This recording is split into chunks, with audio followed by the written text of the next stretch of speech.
Boa noite, meus irmãos. Que a graça e a paz do nosso Senhor Jesus Cristo habite ricamente em nosso meio. Gostaria de saudar a todos aqueles que nos visitam e aqueles que acompanham pela internet. Rogamos ao Senhor que lhes faça encontrar uma igreja, como disse recentemente o presbítero Davi, próxima à palavra de Deus, para que você possa adorar ao Senhor em comunidade, assim como Ele prescreve para esse dia. Que o Senhor, enquanto você busca essa igreja, use a nossa igreja em teu favor, sendo bênção na transmissão da Escritura. Mas busque sim uma igreja bíblica, sadia, onde você pode ouvir a palavra de Deus e participar desse momento com os irmãos. Queridos, gostaria de convidá-los a abrirem suas Bíblias em Êxodo capítulo 15. Êxodo capítulo 15. Nós vamos meditar no Cântico de Moisés, do versículo 1 ao versículo 21. Êxodo capítulo 15, versículos 1 ao versículo 21. Eu farei essa leitura e peço para que os irmãos acompanhem atentamente na Escritura Sagrada e permaneça com ela aberta enquanto nós tratamos sobre esse texto. Diz assim a palavra do Senhor em Êxodo 15, versículo 1 ao 21. Então, Moisés e os filhos de Israel entoaram este cântico ao Senhor. Cantarei ao Senhor, porque triunfou gloriosamente, lançou no mar o cavalo e o seu cavaleiro. O Senhor é a minha força e o meu cântico, ele se tornou a minha salvação. Este é o meu Deus, portanto, eu o louvarei. Ele é o Deus de meu pai, por isso o exaltarei. O Senhor é homem de guerra, Senhor é o seu nome. Lançou no mar os carros de Faraó e o seu exército, e os seus capitães afogaram-se no mar vermelho. As águas profundas os cobriram, desceram às profundezas como pedra. A tua mão direita, ó Senhor, é gloriosa em poder.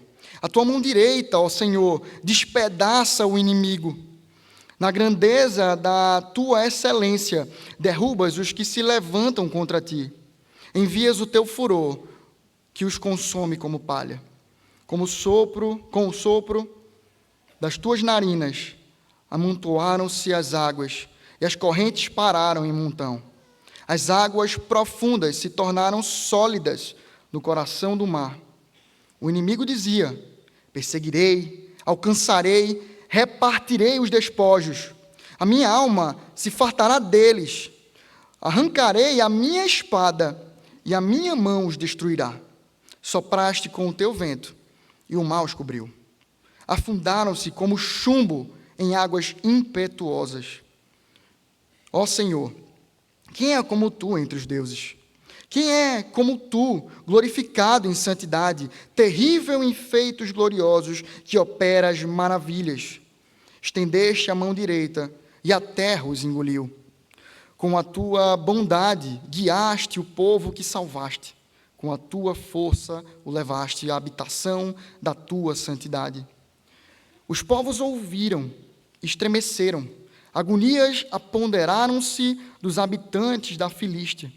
Então os chefes de Edom se perturbaram, dos poderosos de Moabe se apodera temor, esmurecem todos os habitantes de Canaã, sobre eles caem um espanto e pavor, pela grandeza do teu braço emudecem como pedra, até que passe o teu povo, ó Senhor, até que passe o povo que adquiriste.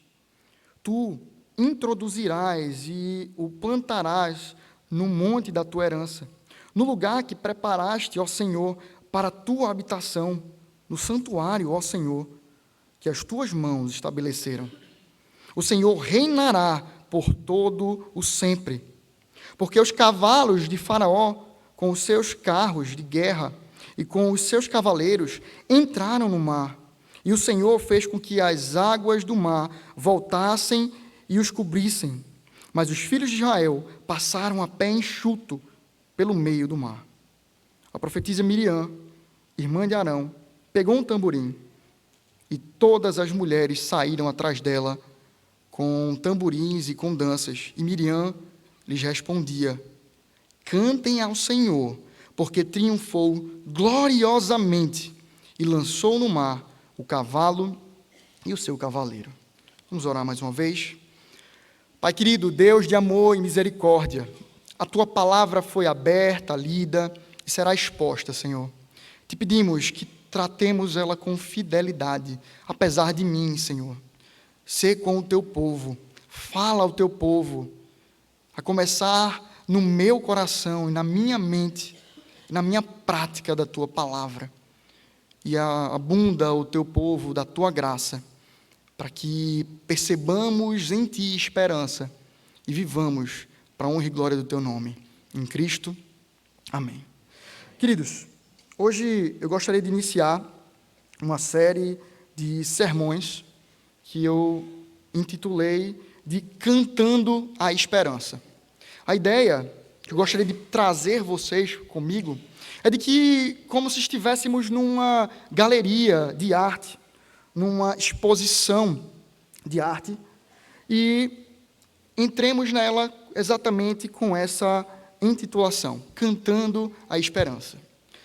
Nessa galeria, nós chegamos a alguns ambientes dentro dela. E neste primeiro momento, eu gostaria então de observar o primeiro ambiente onde vamos entrar. E dentro dele, perceber algumas das telas que nós estudaremos ao longo deste ano.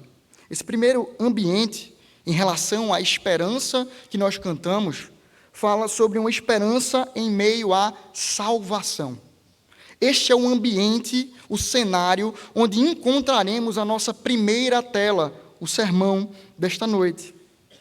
Nada melhor, então, do que começarmos essa série de exposição em cânticos com o primeiro cântico da Escritura Sagrada. Esse cântico, encontrado aqui na boca de Moisés e do seu povo, diante de tal situação, onde neste cenário, em meio à salvação, ele canta a sua esperança. Hoje, observaremos então a tela Razões da Esperança. Queridos, você e eu já fomos crianças e certamente ganhamos presentes, e a euforia desses momentos é tão grande que é muito comum vermos os nossos filhos, as nossas crianças, ao recebê-las, não saberem conter essa alegria e, por conta disso, começam a cantar. E cantarão coisas que às vezes a gente nem entende, não tem rima, não tem métrica, mas a explosão de sentimentos, de alegria é tão grande que ela expressa com um canto aquilo que parece que palavras sem rima, sem melodia, não conseguiriam expressar da mesma forma. É assim, basicamente, que encontramos o povo de Deus aqui, observando a maravilha que Deus havia lhe dado, o presente da salvação em meio à tribulação, onde eles foram perseguidos por inimigos, mas o Senhor deu a eles uma vitória impossível às suas mãos. Nós conhecemos, através de Matthew Henry, que cantar é a linguagem da alegria santa, assim como orar é a linguagem do desejo santo. Vemos aqui o povo de Deus expressar a sua alegria com um canto ao Senhor, mostrando a sua esperança. A alegria da salvação toma conta do patriarca e do seu povo e o conduz diretamente a louvar a Deus com as suas bocas. O livro de Êxodo, ele é o segundo escrito de Moisés dentro do Pentateuco, onde ele nos narra a história do povo de Deus, enquanto eles saem do Egito e entram ali no deserto, peregrinam 40 anos no deserto, e ele encerra ali nos entregando o tabernáculo, a habitação de Deus no meio do seu povo. Percebemos nesse livro o Senhor levantando o seu povo, trazendo Moisés ao meio deste povo, os conduzindo ao deserto, caminhando com eles. Já fomos introduzidos por isso, há pouco tempo atrás, com o reverendo Augustus, que pregou desde o capítulo inicial até as 10 pragas. A partir dali, então, percebemos o Senhor levar o seu povo ao deserto, está diante do mar vermelho, vindo os seus inimigos contra eles, e assim o Senhor os livra. É interessante que Faraó se levanta com as suas armas, com os seus cavaleiros e cavalos, diante do povo de Deus, um povo de Deus desarmado, porém, na força do Senhor, o Senhor elencando as suas armas, a saber, a criação, aquilo que ele tem domínio, ele opera maravilha no meio do seu povo. No capítulo 14, versículo 14, o Senhor pede para que o povo cale a sua boca, emudeça-se, para que eles pudessem ver a maravilha que Deus havia de operar. Diz assim: o Senhor lutará por vocês, fiquem calados. O Senhor opera maravilha, traz a eles a bênção da salvação.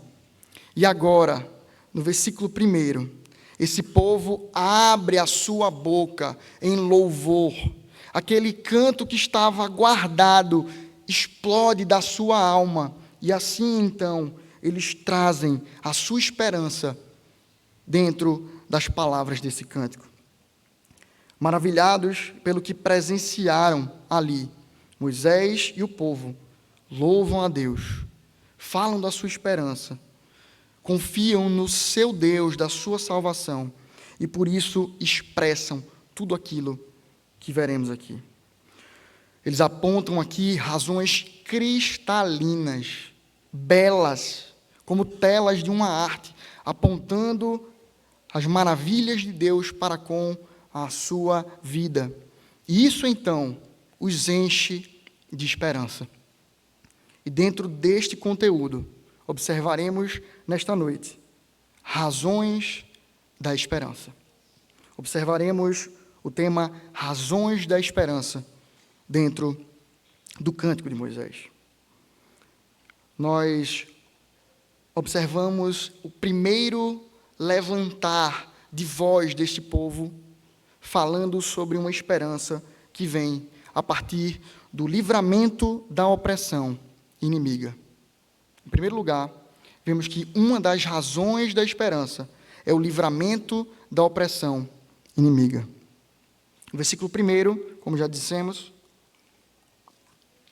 ele inicia falando que cantarei ao Senhor. Então Moisés e os filhos de Israel entoaram esse cântico ao Senhor.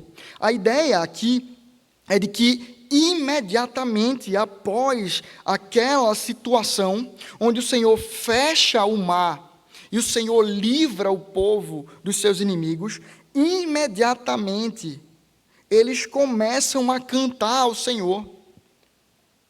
Eles percebem a maravilha de Deus para com a vida deles, e a reação natural, primeira, é levantar voz de júbilo ao Senhor, porque eles foram libertos, porque o Senhor afastou deles aqueles que os perseguiam, que iriam contra as suas vidas, tragando morte, ou buscando a sua morte.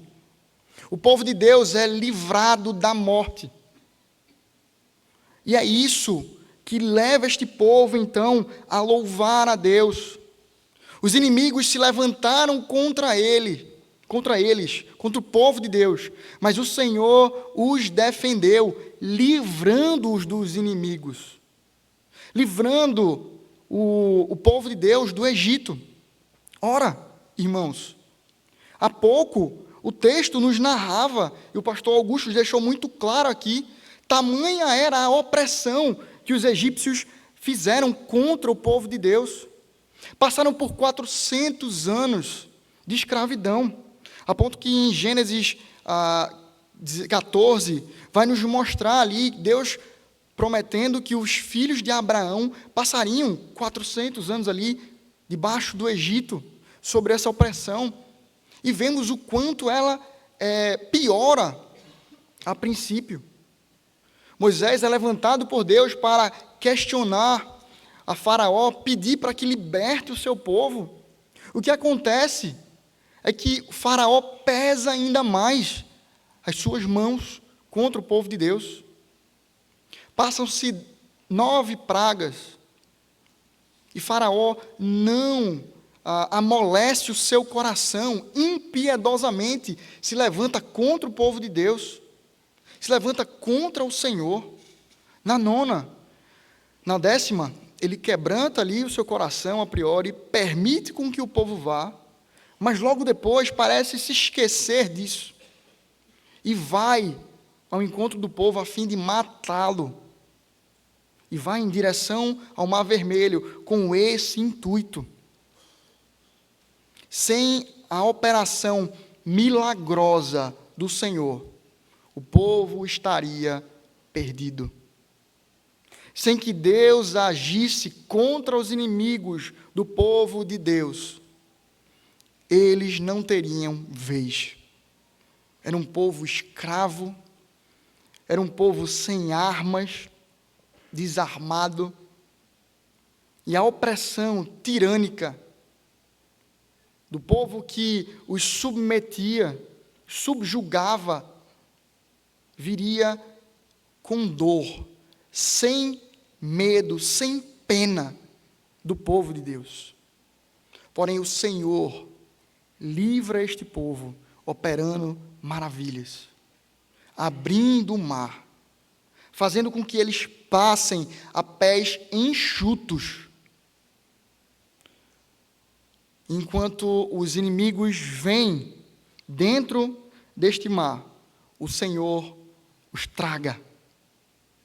O Senhor devolve às águas a sua força, e assim as águas levam os inimigos, a ponto que o próprio texto fala sobre como eles ficam. O Senhor derruba a estes homens, eles são lançados como que em pedras, no meio daquele mar, e são tragados, são mortos pelo Senhor, o Senhor livrando o seu povo.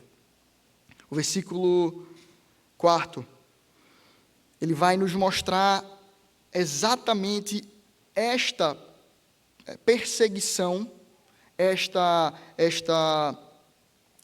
opressão inimiga, sendo motivo de louvor, porque o Senhor livrou o seu povo. O versículo 4 vai nos dizer: lançou no mar os carros de Faraó e o seu exército, e os seus capitães afogaram-se no Mar Vermelho.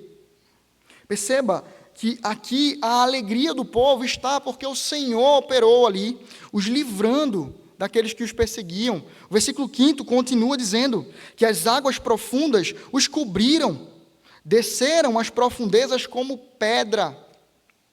O Senhor livrou o seu povo da opressão inimiga, levando eles à morte, a cabo.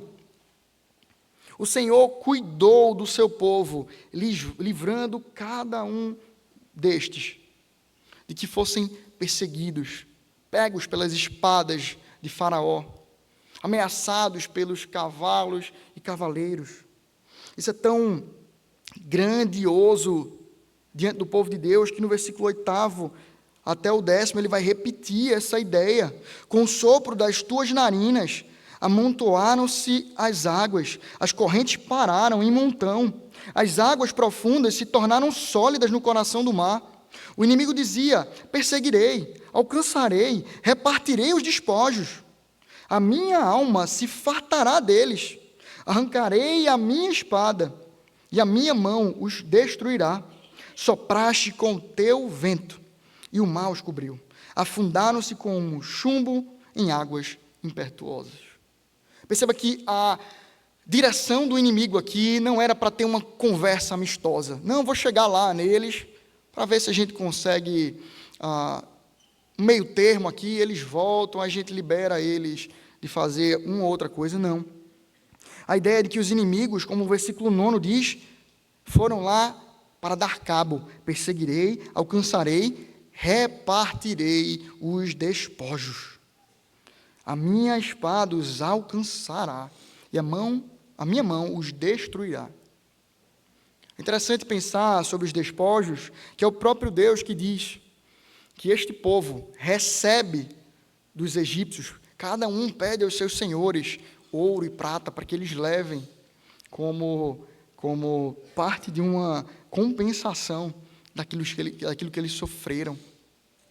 E a ideia aqui é de que os inimigos se levantam buscando tirar tudo que eles tinham. Essa é a intenção do inimigo, em todo o tempo. Não somente no povo aqui, diante do Egito, mas a Bíblia nos fala que o inimigo das nossas almas vem para matar, roubar e destruir. O mal, ele não vem para uma conversinha, para uma negociação. Às vezes aparenta ser assim. Mas o seu destino, seu alvo, é destruir o povo de Deus. Afinal, só há dois caminhos.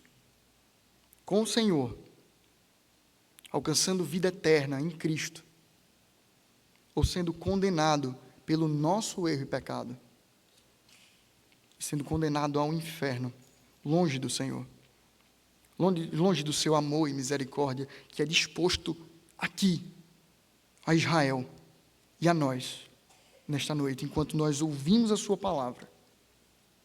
Queridos, o inimigo vem ferozmente contra o povo de Deus.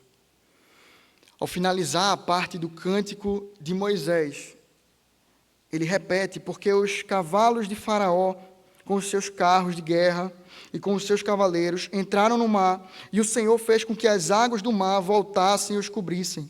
Mas os filhos de Israel passaram a pé enxuto pelo meio do mar. Novamente, eles trazem isto no seu louvor. E Miriam, quando convida as mulheres, é até conhecido esse trecho como o Cântico das Mulheres. Elas trazem a seguinte resposta a este cântico, como que um refrão voltando à sua mente. Cantem ao Senhor, porque triunfou gloriosamente e lançou no mar o cavalo e o seu cavaleiro. O Senhor livra o seu povo da opressão inimiga. Queridos, essa opressão não se resume a Faraó, ao Egito, a um governo que se levanta contra nós, se levanta contra o povo de Deus e contra a palavra de Deus, fielmente exposta, buscando conduzir o homem à verdade do conhecimento da palavra e do relacionamento com este Deus, mas vai muito além. O Senhor livra aqui o povo de Faraó, do Egito. Mas ele antecipa uma história de redenção, que conta da redenção do pecado na alma de cada um daqueles que nele crê. Desde Gênesis 3,15, quando o homem e a mulher pecam e parecem estar sem esperança diante de Deus, o Senhor lhes dá a esperança por meio de um filho da mulher, que viria pisar a cabeça da serpente, livrá-los do inimigo que os assediou e os conduziu ao pecado, e assim dar a eles graça e salvação. Salvação esta que não é capaz de ser adquirida por homem algum, quer seja eu, você por si mesmo, ou qualquer outro homem. Assim foi a esperança de Eva, dando o nome de seu filho Caim, exatamente entendendo que o Senhor havia lhe dado a força, contribuição, viria por meio dele, talvez, salvação, e não vem. E aí vem Abel, e talvez a nossa esperança, olhando a Escritura, fosse agora sim, agora não.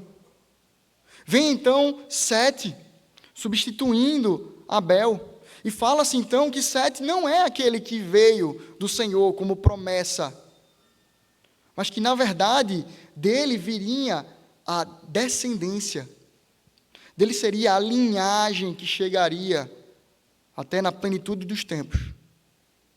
O Senhor abriu o ventre de uma jovem virgem e colocar dentro dele o seu filho, o seu santo filho, para nos livrar do império das trevas e nos conduzir ao reino do Filho do seu amor, Cristo Jesus, homem, Deus, nosso Redentor e Salvador, que nos livra das amarras, da opressão inimiga, do pecado que nós trouxemos para a nossa relação com Deus.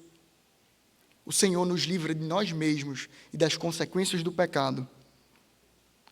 Essa salvação é muito maior, muito mais bonita, muito mais impossível do que essa graça que vimos aqui. Percebemos que somente Deus poderia fazer aquilo que fez com o mar, porque somente Ele tem poder, domínio sobre as águas, sobre a criação. Mas ainda mais, contra o nosso pecado, somente Ele pode nos salvar. Somente Ele pode nos livrar do império das trevas. Somos convidados a enxergar esperança, enquanto o Senhor nos livra do mal, do pecado, das suas amarras, das suas correntes. E somos chamados a descansar nele, louvando a Ele em todo o tempo, enquanto desfrutamos da nossa peregrinação como livres no sangue do Cordeiro. Que nosso coração esteja ávido, cheio de esperança na salvação de Cristo, por meio da liberdade que nós temos nele de louvar a Deus. Queridos, estamos tratando sobre razões da esperança. Em primeiro lugar, elencamos o livramento da opressão inimiga como a primeira razão para que a gente possa ter esperança no Senhor. Em segundo lugar, nós elencamos como razão da nossa esperança o fato de que Deus nos adotou. A adoção de Deus é razão para a nossa esperança. O versículo 2, ele vai trazer duas grandes ideias. Eu gostaria então de ir para o segundo bloco de afirmação do segundo versículo, onde ele vai dizer o seguinte: este é o meu Deus, portanto, eu o louvarei. Ele é o Deus de meu Pai, por isso o exaltarei. Ele é o Deus do meu Pai. Nós percebemos aqui Moisés e o povo trazer para a linguagem que se relaciona com Deus o nome do Senhor como Yahvé, o Deus pactual. Neste pacto, o Senhor chama este povo a ser seu seguidor, a ser seu povo, e o Senhor se relacionará com esse povo como um Pai celeste, como um Pai amoroso. É assim que o Senhor chama e conduz o seu povo a existir. Gênesis 12, Gênesis 15, o Senhor, quando chama Abraão, sai da tua terra, da tua parentela, vai para a terra que ali te mostrarei, ali farei de ti uma grande nação, sê tu uma bênção. O Senhor diz: eu abençoarei a quem te abençoar, amaldiçoarei a quem te amaldiçoar. E vemos isso expresso na opressão inimiga que fomos livrados aqui. O Senhor chama este povo a ser seu povo, enquanto Ele se coloca como um Deus Pai amoroso, adotando esse povo para si. No capítulo 15, Deus chama Abraão para um pacto. E a partir de então, Deus pede para que ele separe animais, os corte no meio, para fazer uma aliança nos termos jurídicos que eram à época.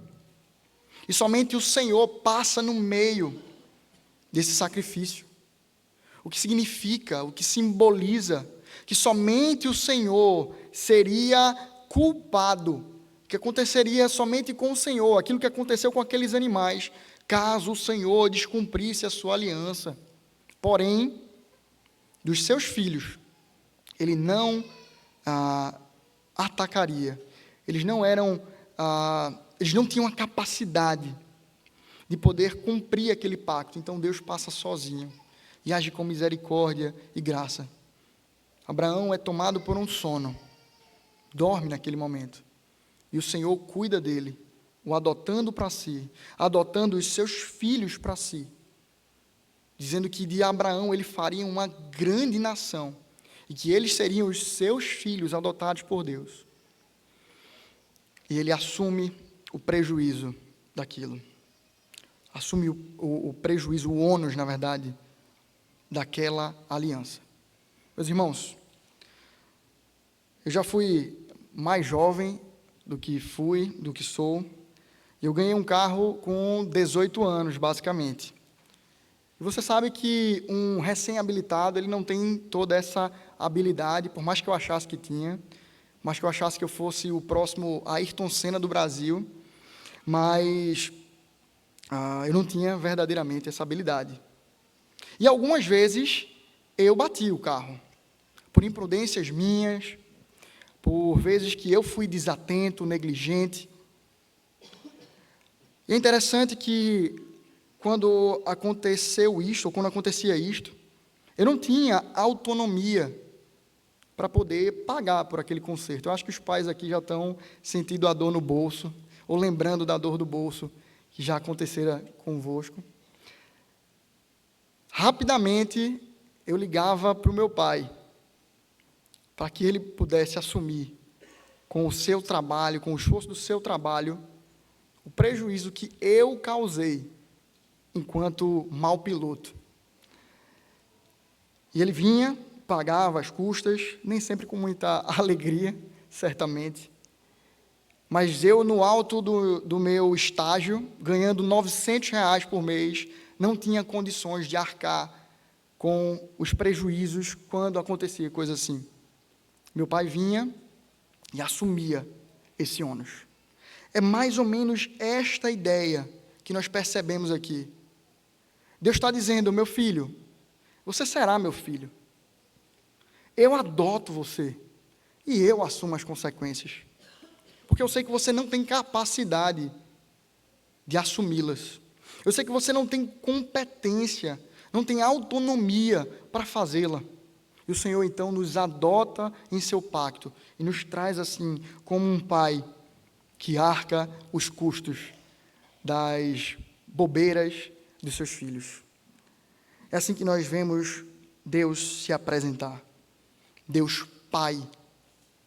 Deus que adota um povo para si.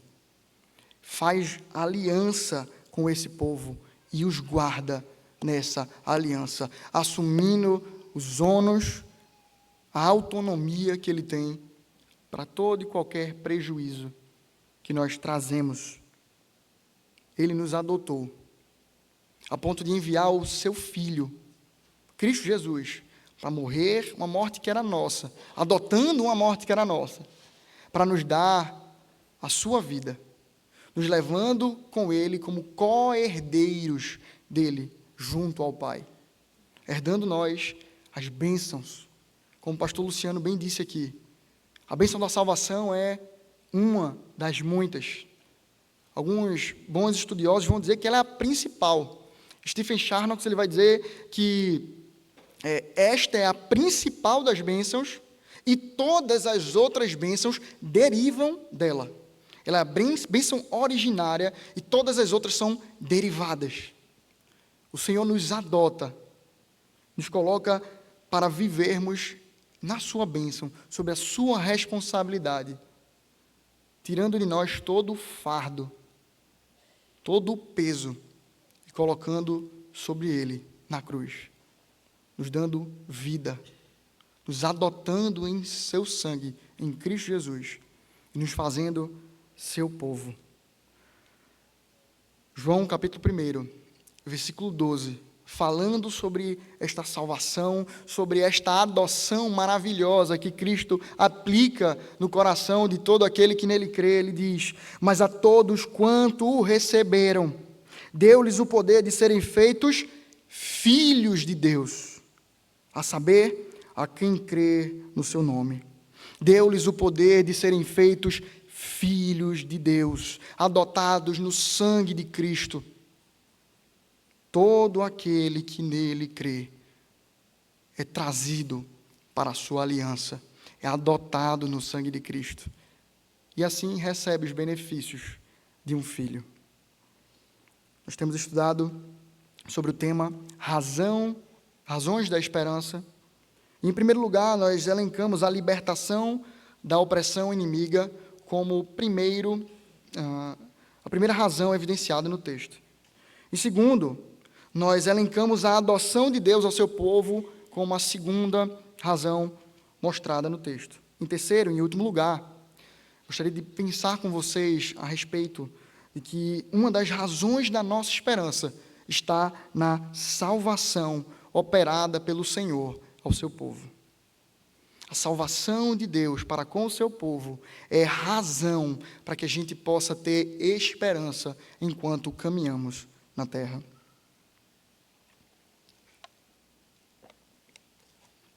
Propositadamente, eu pulei no versículo 2, a primeira porção, e vamos voltar nela agora, onde na primeira parte do versículo 2 ele vai dizer: o Senhor é a minha força e o meu cântico.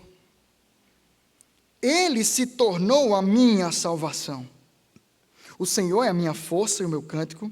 Ele se tornou a minha salvação. Perceba que ele se levanta a cantar. Ele diz aqui: ele é o meu cântico. Ele se tornou salvação para a minha alma. O motivo dele cantar é porque o Senhor operou salvação na vida daquele homem, de Moisés, de todo o povo que cantava ao Senhor naquele momento. Aquilo ali cobria o seu povo de esperança, cobria o seu povo da alegria, aquilo que nós conhecemos como a alegria da salvação. O Senhor operou salvação no meio do seu povo, e isso leva o seu povo a cantar. O Senhor conduziu este povo, o salvando, o livrando do império das trevas, mas não somente isso, os conduzindo a um outro lugar, os conduzindo a um espaço de segurança. Essa é a completude daquilo que nós vimos Deus fazer ao livrar o povo da opressão inimiga. Ele leva eles a um lugar seguro, onde eles podem habitar com este Deus, seguramente.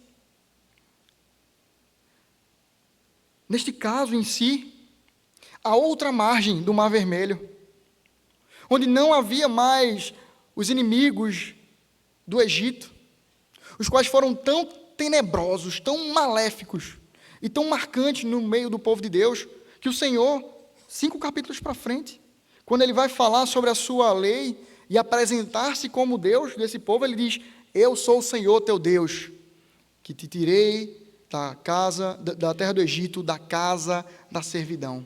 E é por isso, como temos visto com o pastor Cláudio, que vem todos os 10 mandamentos. Não terás outros deuses diante de mim. Enfim, temos estudado assim com o pastor Cláudio.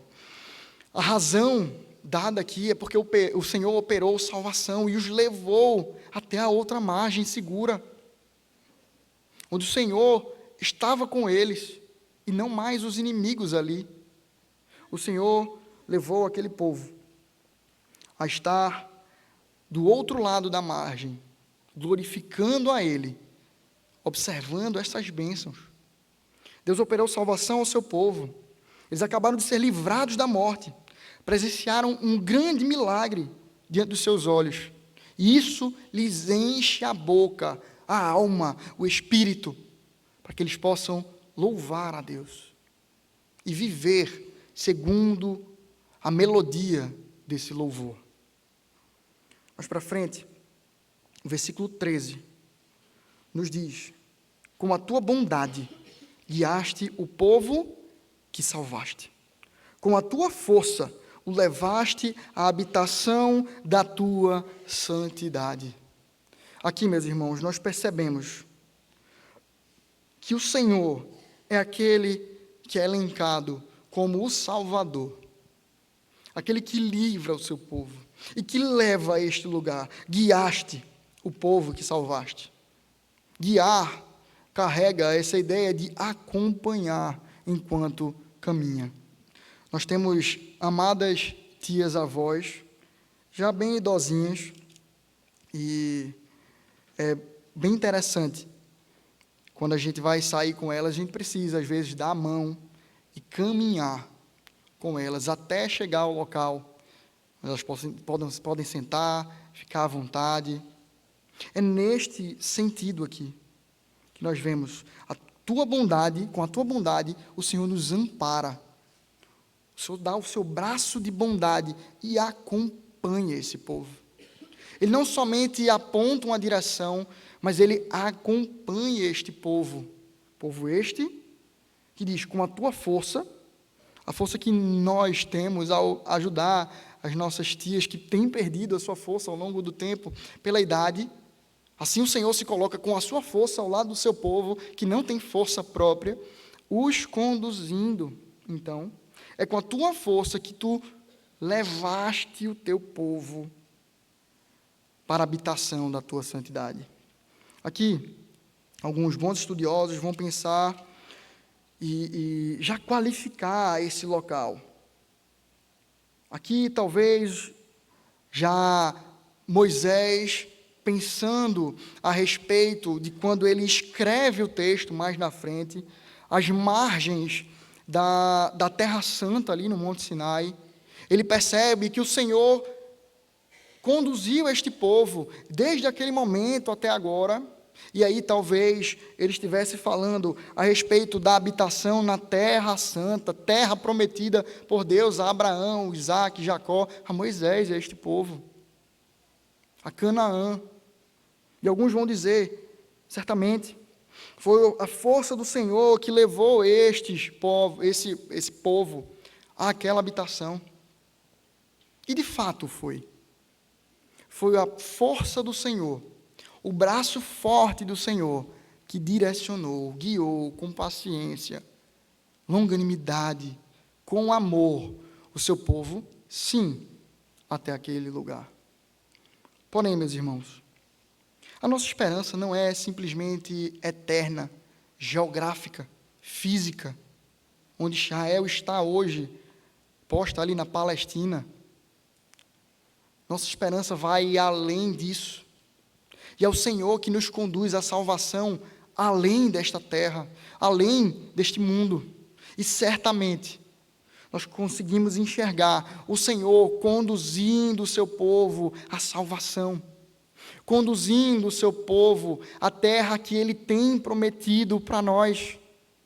Aquele lugar que Cristo, ao deixar o seu Consolador, o Espírito Santo, a sua igreja, Ele disse que deixaria o Consolador para um lugar onde Ele foi nos preparar morada, nos céus, onde Ele habita à direita de Deus Pai, e que nos levará consigo o seu povo, todo aquele que confiado foi no seu sangue derramado na cruz. Todo este é componente deste povo que entrará e habitará a terra que o Senhor tem guardado para si. Novos céus, nova terra, morada celestial, onde habitaremos com o nosso Redentor, dia após dia, pela eternidade. O Senhor é quem nos conduz a esse espaço, a este lugar, que nós ainda não o conhecemos, mas vivemos nesta esperança. Paulo vai dizer que, se for mentira este evangelho, nós somos os mais infelizes dos homens, porque a nossa esperança está que Cristo morreu, ressuscitou, que voltará para nos levar à morada com Ele, e nós cremos nisso, e isso é razão primeira Isso é razão forte, é rocha firme, onde nós podemos descansar os nossos pés em esperança e vivermos aqui como peregrinos nessa terra, como este povo era ainda no deserto, louvando, glorificando ao nome de Deus, certos de que estamos com o nosso bilhete, nosso ingresso já em mãos, que seremos recebidos por Cristo, como Ele diz: vinde, benditos de meu Pai, adentrai agora a morada celeste. Versículo 17. Essa ideia, ela também é amparada. 17 e 18, vamos dizer: tu o introduzirás a este povo, e o plantarás no monte da tua herança, no lugar que tu preparaste, ó Senhor, para a tua habitação, no santuário, ó Senhor, que as tuas mãos estabeleceram. O Senhor reinará por todo o sempre. Nós podemos também ser levados a pensar que, novamente, o texto nos fala sobre Sião, sobre Jerusalém, perdão. Mas não é simplesmente em Jerusalém que o Senhor reinará eternamente. Mas a Bíblia nos mostra uma nova Jerusalém, onde o Senhor habitará, tabernaculará e habitará com o seu povo, todo aquele que foi confiado a Cristo em seu sangue, conduzindo este povo em paz, em graça, os conduzindo a esta salvação. Por isso, querido, diante de verdades maravilhosas trazidas por esta palavra, busquemos aplicar a nossa vida ao Senhor. Nós falamos, em primeiro lugar, que uma das razões que nós temos esperança para viver o nosso dia a dia é de que o Senhor nos livra da opressão inimiga. E isso é verdade na nossa vida. O Senhor pode nos livrar da maior opressão que existe. Não há governo que possa nos oprimir de forma cabal. Não há apocalipse, fim dos tempos, que possam fazer isso. É o próprio Senhor que deixa essa esperança quando Ele diz que Ele conhece os dias exatos e colocou o tempo certo para que aconteça. Porque Ele mesmo reconhece que, se passassem esses dias, nem os eleitos suportariam. Sim, o Senhor nos salva, nos livra da maior opressão, que é a opressão do pecado, que nos levaria ao inferno, todos, por mérito nosso. Pelo meu mérito, eu conquisto inferno, desgraça. Porém, nos méritos de Cristo, nós alcançamos salvação. E é por isso que, se você ainda está distante de Cristo, e essa distância nós vemos pelo parâmetro das Escrituras. Se você está com o seu coração e mente próximo às Escrituras, você está em Cristo. Porém, se você rejeita, abomina, desobedece de forma intencional, busca viver em impiedade, que é desobediência da palavra de Deus, você precisa se render a Cristo. Entenda que nenhum esforço seu por alcançar algum tipo de cumprimento dessa lei será eficaz para que você alcance certo tipo de justificação. Meu querido, você não se justifica sozinho. É Cristo que justifica cada um dos pecadores. E é por isso que, para sermos livrados da nossa opressão, ou da opressão do pecado contra a nossa vida, nós precisamos nos entregar a Cristo Jesus. Nós precisamos pedir para que Ele se achegue a nós. É somente assim que temos esperança. Por isso, renda-se a Cristo. Entregue a sua vida a Cristo Jesus, Salvador, libertador de todo aquele que nele crê. Porém, se você já tem a Cristo, lembre-se que o Senhor não nos prometeu uma vida fácil para seguirmos nessa terra. O próprio texto, ele continua. E eu deixo como tarefa de casa, talvez, vocês lerem a continuação do capítulo 15 e verem como este povo é desgraçado e realmente não há neles o mérito para a salvação. Logo em seguida, eles vão reclamar. A murmuração levanta-se no coração deste povo. Eles reclamam de Deus. Mas para frente eles vão dizer que estão com saudade das cebolas do Egito. Do tempo onde eles eram escravizados e apanhavam e sofriam aquela situação. Realmente, a nossa esperança está em Cristo, e é somente nele que nós alcançamos salvação. E perceba que, na continuação de Êxodo, o povo passa pelo deserto ainda, 40 anos, passa por dificuldades, por momentos de dor. O Senhor não nos disse que livraria as dores, que nos daria um mar de rosas para que a gente pudesse experimentar essa vida a partir do momento em que Ele adentra os nossos corações. Na verdade, Ele vai nos dizer que tenhamos bom ânimo, Ele venceu o mundo, mas antes disso, no mundo tereis aflições. O mundo jaz no maligno. E a promessa para nós é de que neste mundo, enquanto peregrinamos, nós vamos na contramão deste mundo e sofreremos a opressão deste mundo. Por isso, saiba que superior a todo tipo de opressão que se levantar contra o povo de Deus, está o seu Deus gracioso, agindo com graça e favor. Nenhum mal deste mundo, pestes, doenças, desemprego, terão o poder de nos tragar da mão do nosso Salvador, de nos acorrentar novamente as correntes que foram quebradas por Cristo, enquanto Ele nos salvou, operou livramento da nossa vida contra o jugo do pecado. Vamos então, queridos, cantando esperança em Cristo, peregrinar, continuar talvez a sofrer, mas com esperança de que o nosso Senhor nos livrou a alma da morte. Em segundo lugar, nós percebemos que uma das bênçãos que o Senhor nos dá é a sua adoção. Adotar filhos. Nós não somos originalmente aptos a adorar a Deus.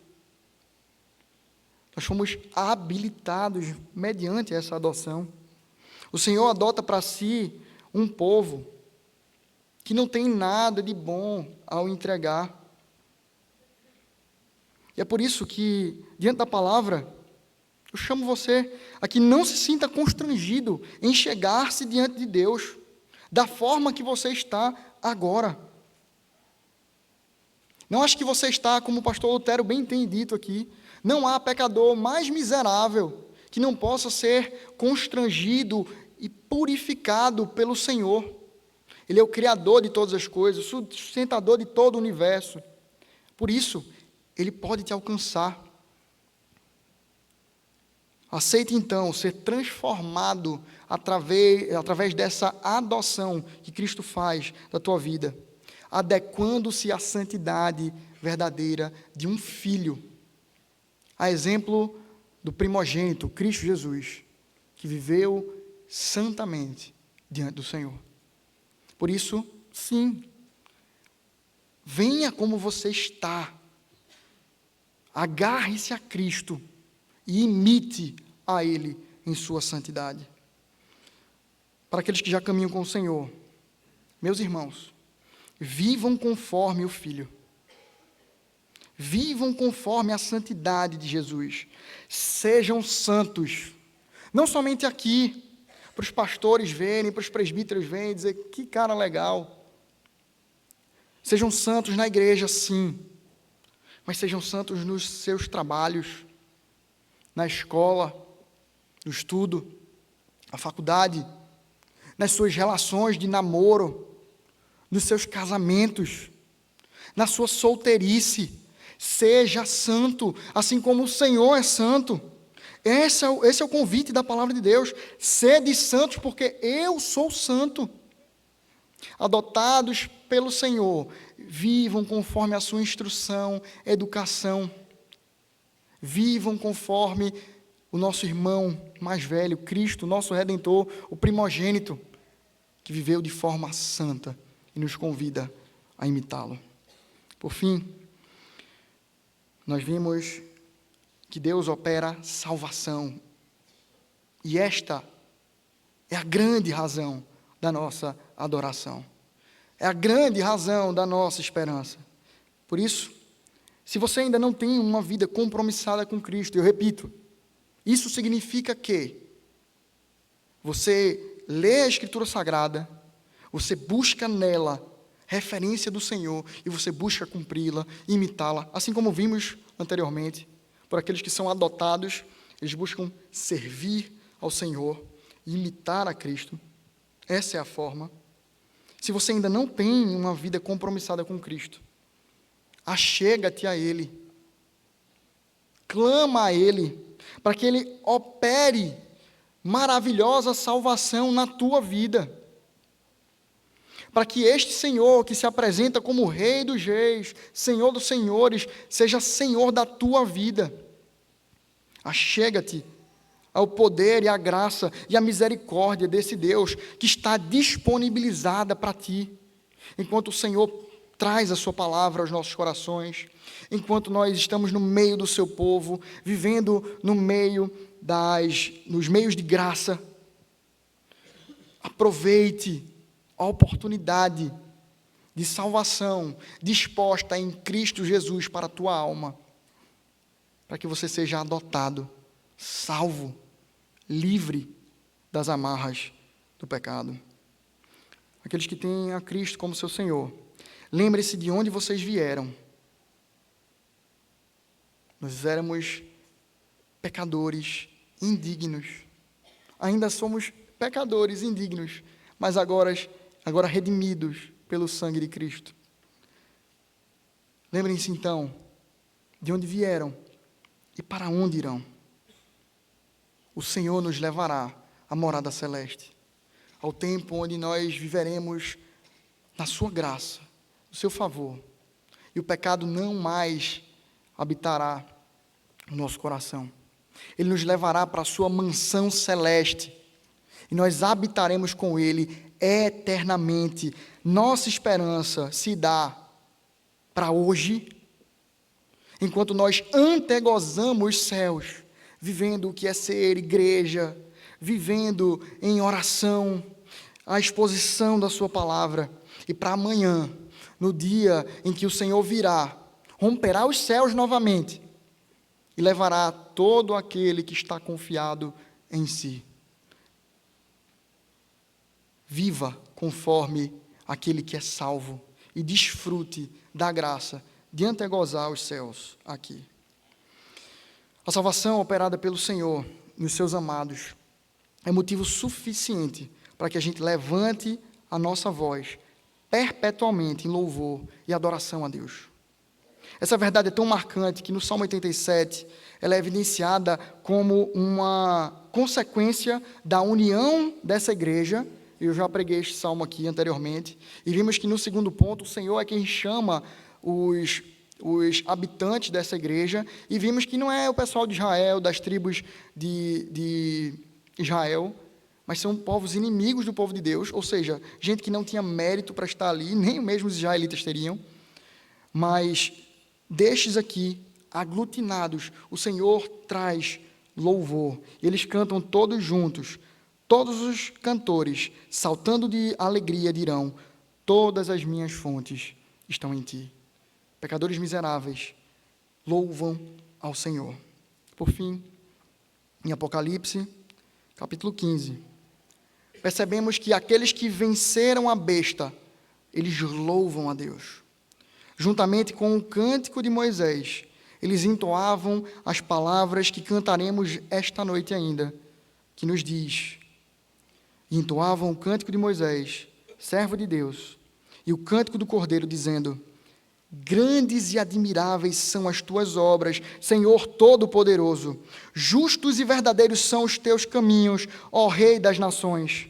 Quem não temerá e não glorificará o teu nome, ó Senhor? Pois tu és santo. Por isso, todas as nações virão e se prostrarão diante de ti, porque os teus atos de justiça se fizeram manifestos. Convido a igreja a se colocar de pé. E cantemos então ao Rei das nações, ao Senhor da salvação, a razão da nossa esperança.